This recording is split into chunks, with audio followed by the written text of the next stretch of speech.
কাঁদিতে যেদিন যাব, যে মাতব্বরের পাওয়ারে এত করছে, মাতব্বরকে যেদিন ঘিরবো, কাঁদির কত লোকের সাথে কিভাবে টর্চারিং করছে সব এভিডেন্স নিয়ে যাব। তখন রাজ্য যখন এটা দেখবে না, আপনারা যখন লাইভ দেখাবেন, তখন মুখ্যমন্ত্রী দেখবে ওরে বাবারে, তাড়াতাড়ি সরিয়ে আবার গ্যারেজ করে দিই। হ্যাঁ, এই টাকা তোলার জায়গা থেকে আপনি গ্যারেজ করে দিতে, আমার হারানোর কিছু নাই।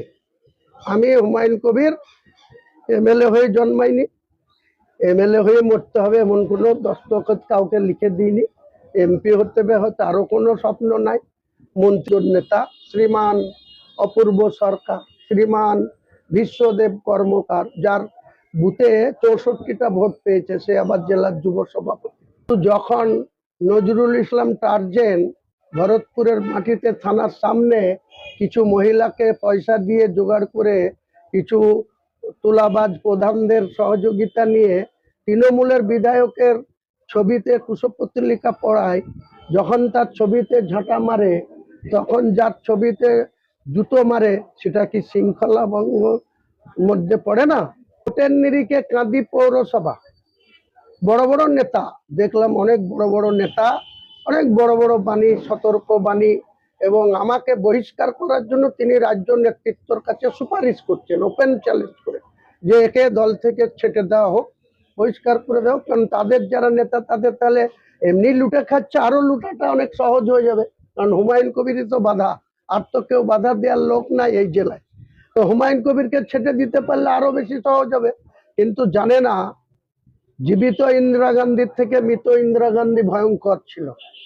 তাই তৃণমূলের বিধায়ক হুমায়ুন কবির কে যদি বাইচান্স ছেটে দেওয়া হয়, তাহলে মুর্শিদাবাদের রাজনীতিতে কি মেরুকরণ হবে সেটা সময় কথা বলবে। কাজে এই ধরনের ব্যক্তি, একজন ফাতেমা, কাপাসডাঙ্গায় বাড়ি, তার জেলা পরিষদের ক্যান্ডিডেট ছিল 2023 সালে। সে তার আগে শাহনওয়াজ বেগম জেলা পরিষদের সদস্য আমার এলাকা থেকে, আমার বাড়ি যেখানে, আমিও তাকে ভোট দিয়েছি, সে জেলা পরিষদের মেম্বার, সে ছিল মহিলা নেত্রী। তাকে সরিয়ে এই কাপাসডাঙ্গার ফতেমাকে করা হয়েছে। ফতেমার স্বামীর নাম নবাব।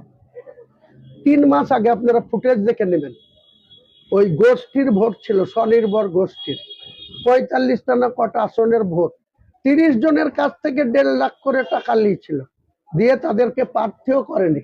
তাদের স্বামীরা, তারা ওকেও ধরে লেকড়িছে, আর ওর বরকেও ধরে আচ্ছা করে ঠুসে দিয়ে, ফাটি ফুটি দিয়ে 14 দিন কলকাতায় ভর্তি ছিল। সে বলছে হুমায়ুন কবিরের সাথে পাঙ্গা লড়বো।